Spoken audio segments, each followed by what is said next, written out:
Welcome to Overwatch.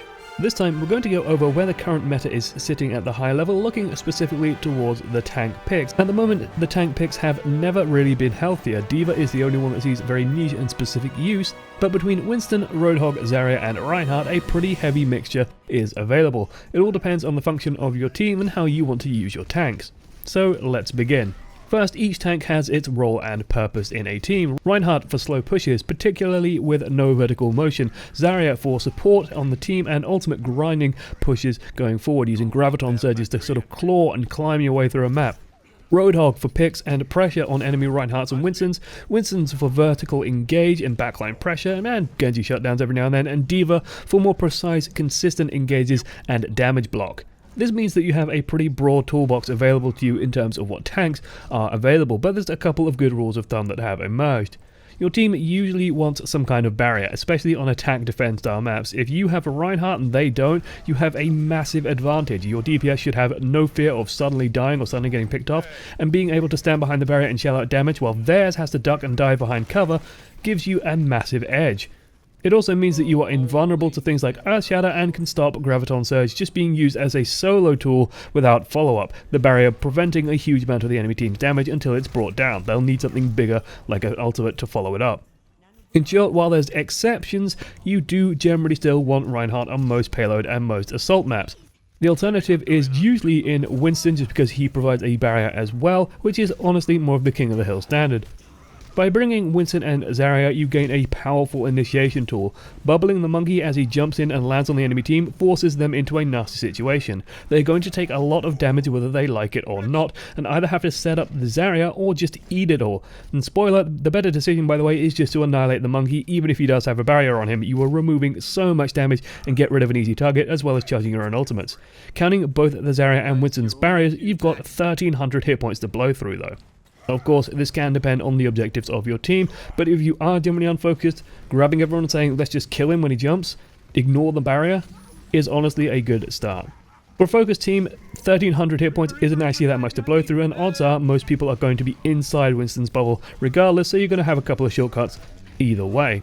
Winston or Reinhardt will serve as your frontline, while Zarya is more of a facilitator. She enables things to happen. Without Zarya, Winston becomes incredibly vulnerable. I absolutely recommend avoiding running Winston without Zarya. Combined, the two can deal huge amounts of damage, get easy charge on the Zarya, and help solve Winston's big weakness of being a big fat Discord orb target. By running both together, you gain a huge shock and awe presence.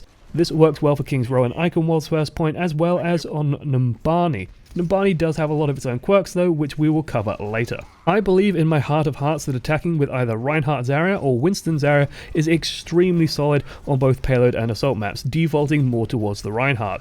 The Zarya provides the tanks an extra layer of safety. It means that Reinhardt can charge without fear of getting flashbanged. It means that it's harder to flash over the barrier, for example, if Zarya is around and prepared. It also means hooks will stop working on priority targets because, hey, you can just barrier them. It also gives you a really decent set of ultimates. Graviton to wipe them, and then Earth Shatter to clean up even if they res because, hey, Mercy has come back on defensive teams.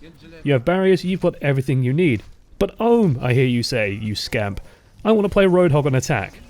Well, you're a little bit crazy. Roadhog is infinitely better when the enemy team wants to come into you. All your tools are good for pushing and approaching enemy back or forcing them to make bad choices. Your job as Roadhog is simple: make the life for the enemy tanks hell. If they have a Reinhardt, spam down his barrier. If they have Winston, stand ready to catch him when he leaps. If they have Zarya, wait for her to bubble and then finish her off. If they have a D.Va, Hook ignores the defense matrix and cancels it. It makes for a very easy kill. You stun her and your team should finish her off. But you persist, I want to play D.Va on attack. Well, you're not quite as crazy. D.Va, like I said before, has a kind of a niche role. She can block a huge amount of damage, but at range provides no damage herself. Her major uses in the current meta are mostly to storm high ground areas and hope to displace areas, ramming them off. Numbani being the most concrete example, and having both Winston and D.Va leap onto that balcony area just to shove them either off the balcony or just to displace as much as possible is pretty huge. Also, the first point on Temple of Anubis, just taking that sort of middle ground, that little plateau in the middle of the square, is also very, very useful if you have D.Va and Zarya, for example. As a defensive piece, D.Va brings very little. We'll cover more of this later, but sure, you can block a huge amount of damage, but D.Va is best served pushing quickly and aggressively to deal high damage and displace. A prolonged, sustained fight will just cause her issues, which attackers can easily play for if they're playing against a D.Va. Just like with Winston, I still recommend Zarya and D.Va combining. It's an easy source of charge and adds a lot of extra survivability, plus provides an extremely powerful combo that can only really be stopped by an enemy barrier. If you want to go super aggro, you can also go Winston D.Va, again, like the Numbani approach. Just be careful when you're doing so because you do not have that survivability buffer that Zarya and Reinhardt will provide, especially to your squishy players who could potentially get counter-engaged on. Hopefully through all of this you're starting to get a feel of how I see the various tanks and how they fit into the game as your tools. On specifics, the meta is a little bit in flux. I'll put this out of the gate immediately. 3 tank comps plus Ana plus Lucio or Mercy are strong and viable when done right, but only really when done right. Use it primarily on offense, soak up early damage to get the ultimate incredibly fast, the Ana ultimate that is, and then force an engage before the enemy is ready, with a Reinhardt being crammed down their throats. It requires a little bit of coordination to work, however. You want to be taking carefully managed damage on your team and healing it back up immediately. Ana's ultimate charges faster than the enemies, and then you carry that initial advantage into the fight. If you're Reinhardt, make sure the Ana knows what they're doing and use the barrier to block taking excessive damage, but not all damage. Once the ultimate is good to go, make sure she has clear vision to you and push, and then go hard. The enemy team will not be able to DPS you down as long as Ana can spam heal you, and you can kill most enemies in 2 swings of your hammer.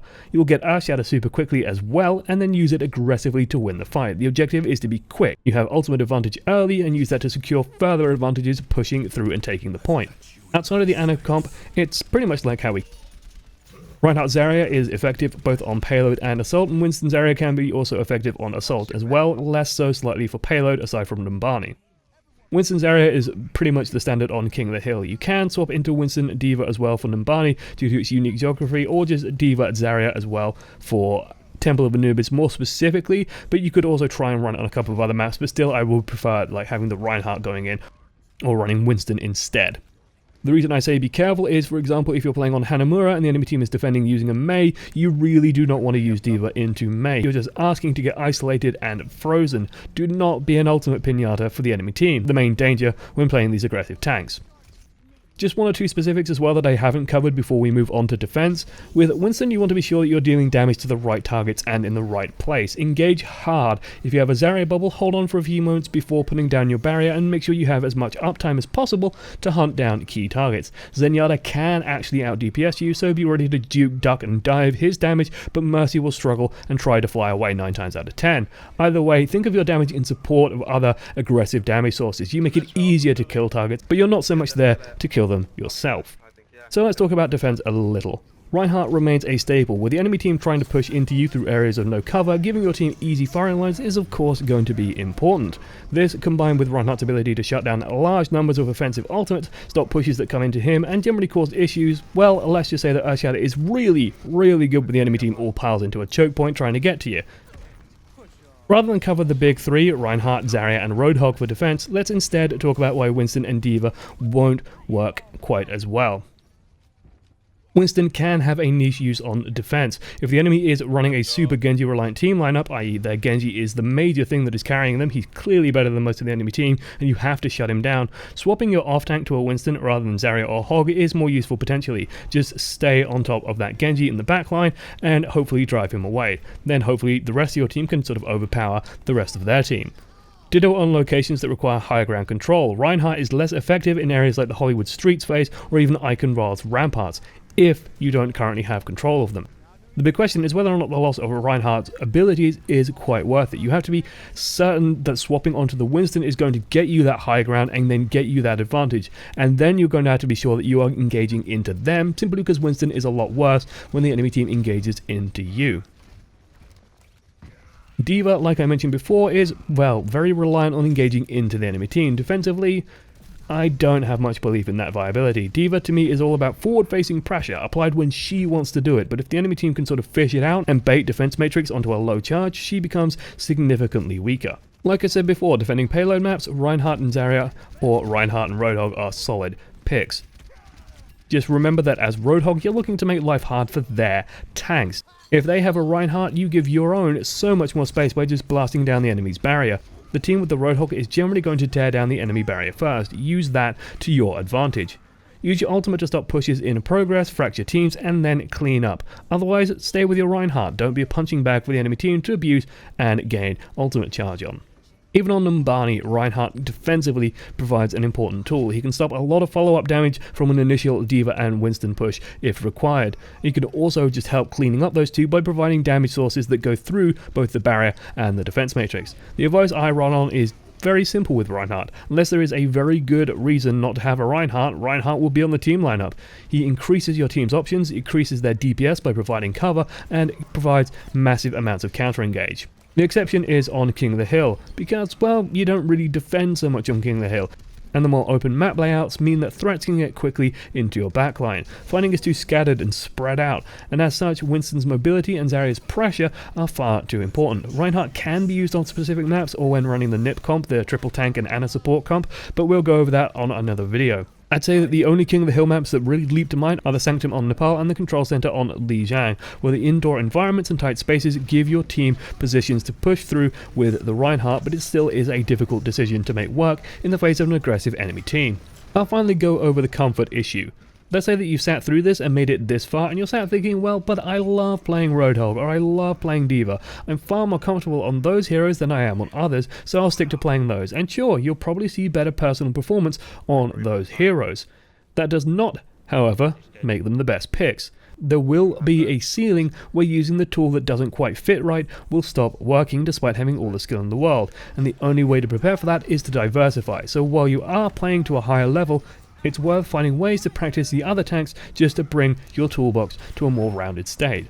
One of the biggest tricks in Overwatch is understanding the importance of having a diverse hero pool, understanding why that's important, and then embracing that fact and making sure that you can play your role to the fullest capability. Thanks for watching to the end. I've been Josh, as one voice amongst many, and this has been my summation of the current tank meta with a general overview approach of their current roles and places in the game. Hopefully it's somewhat useful. Toodles.